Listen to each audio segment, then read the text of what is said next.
Сайн байцгаана уу хүүхдүүдээ. Та бүхэнд өдрийн мэнд хүргэе. Ээлж дагуулга дэмжих хөтөлбөрөөр та бүхэнтэй уулзаж байна. За бид бүхний хувьд бол яг хуу шинэ нэг жижээл рүү орж байгаа.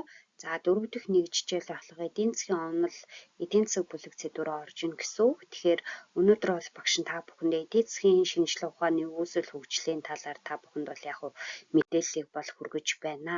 За тэгэхээр эдийн засаг гэдгийг манай хүүхдүүд бүгдээрээ мэдж байгаа. Хүний одоо хэрэгцээ бол яг хуу хязгааргүй. За тэгэхээр тэр хязгааргүй хэрэгцээг хязгаарлагдмал нөөц баялагаар бол яг хуу хангаж байгаа энэ одоо онол шинжилгээ ухааныг бол эдийн засаг гэж бид бүхэн үздэг.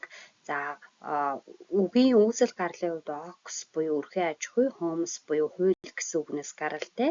Эртний одоо грекийн философч Ксенофон анх бол одоо яг 2000 жилийн өмнө энэ нэр томьёог бол хэрэгжилжсэн байх нэ.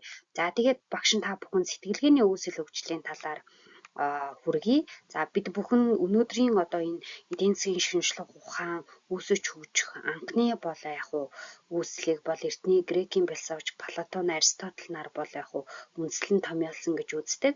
За тэгээ энэ дээр бол бид бүхэн мэдээж нөгөө материалог баялагын өртөг солилцоо одоо асуудал яригдж байгаа. Ер нь бол хүмүүс хоорондоо бараагаа солилцох, нэг нь нөгөөгөөрөө орлуулах ийм байдлаас л бол яг хуу эдийн засаг үүсэж ийн гэж үзээд байна.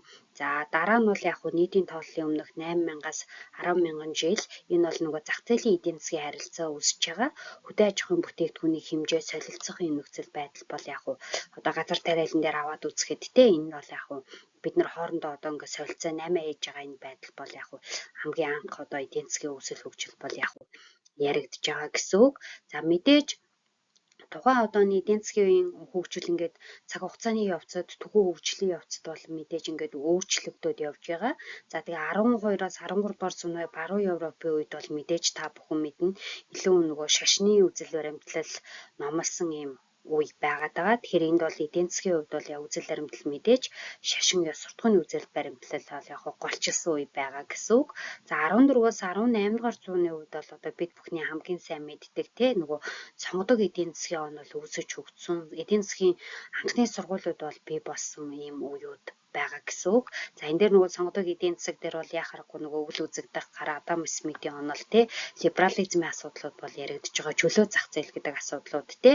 За тэгээд 10 одоо ингээд 20 дугаар зууны үеэс 150-60-аад оны үед бол эдийн засгийн одоо судалгааны арга зүйн юм хувьсэл өөрчлөлт өөрөөр хэлбэл одоо би даасан шинжилгээ ухаан болгоод өөрийн юм өөрчлөлт арга зүйнүүдийг бол яг уу бий болгож ирээд өсөж хөгжсөн ийм үе шатуудыг бол дамжиж байгаа гэсэн үг. За тэгээ бидний хувьд бол эдийн засгийн үндсэн асуудлыг бол мэдж байгаа бүхэн судалдаг.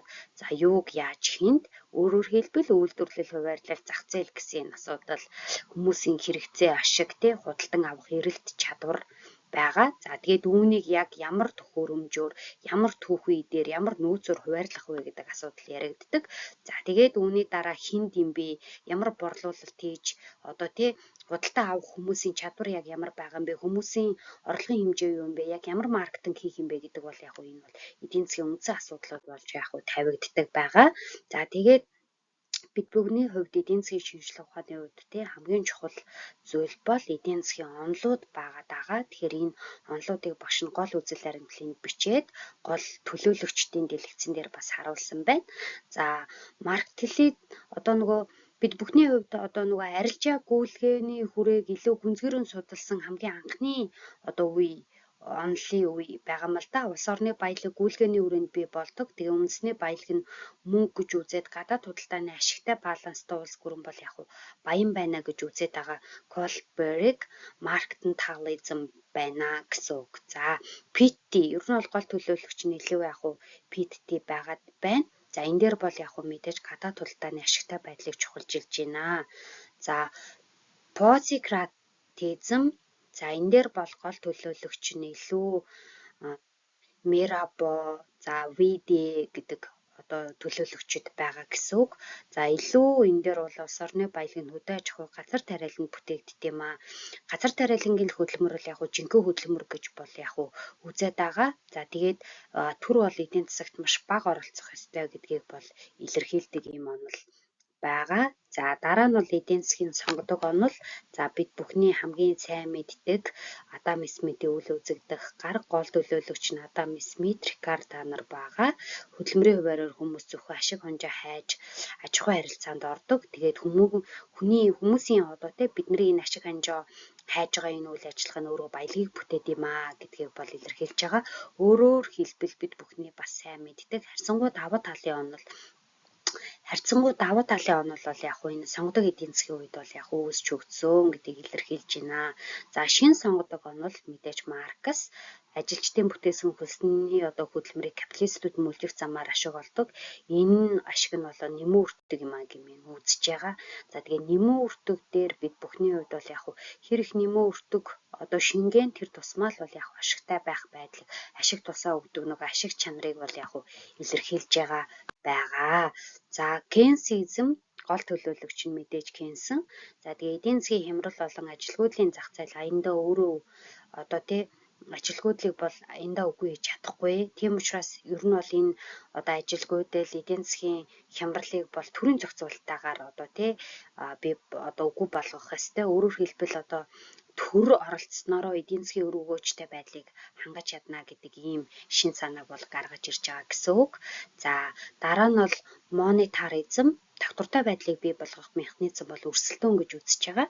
За цэвэр буюу төгс өрсөлдөөн бол татвартай байдлыг бий болгоно. Тэгэхээр одоо яг тухайн зах зээл дээр эдийн засаг дээр чөлөөт эдийн засаг дээр бол бид бүхний хувьд бол яг гол нь шудраг өрсөлдөөнийг бий болгох хэрэгтэй гэдэг санааг бол Фридман анх дэвшүүлэн тавьсан байгаамаа. За эдгээр онолуудыг та бүхэн дэвтэртээ гол төлөөлөгч гол үзэл санаатай заавалжгүй тэмдэглэл хөтлөөрөө гэж багш нь та бүхэн сануулж байна. За ер нь ингээд өгнээд үзэх юм бол эдийн засаг бүлэг сэдв бид бүхэн нэг хичээлийг судалснараа гол нь одоо эдийн засагт хувь хүний үүрэг гэдэг зүйлийг бид өөрсдөө ухамсарлах ёстой. Энэ маш энгийн зүйлсээс эхэлж байгаа нөгөө хувь хүний байгууллагын нийгмийн үүрэгтэй холбоотой. Тэгээд илүү хариуцлагатай санхүүгийн шийдвэр гаргадаг, санхүүгийн зорилго төлөвлөлттэй байдаг боломжийг ашигладаг. Өөрөөр хэлбэл ерөөсөө хувь хүний зөв хэрэглээ, байгальд ээлтэй сонголт хийдэг, ухаалаг сонголт хийдэг, мөнгөө зөв зарцуулдаг байх юм бол бид нэр эдийн засгийн татвартай байдлыг бол яг дэмжиж чадах байгаа. За тэгээ бид бүхэн 10,000 челленж зарласан байгаа. Гэрийн даалгаварт 7 хоногийн хугацаанд түүнийг хэрхэн өсгөх вэ? Хэрхэн ашиглах вэ? Ухаалгаар гэдэг төлөвлөгөө гаргаад үр дүнгээ ангийнхандаа танилцуулахаар бүгдээрээ бол яг төлөвлөсөн байгаа. Тэгэхээр энэ даалгавраа манай хүүхдүүд бол яг бас илүү бүтээлчээр өөртөө хэрэгтэй байдлаар хийгээсэй гэж багш нь уриалж байна. За ингээд анхаарал хандуулсанд баярлалаа. Дараагийн агуулга дэмжих видеогоор бүгдээрээ эргээд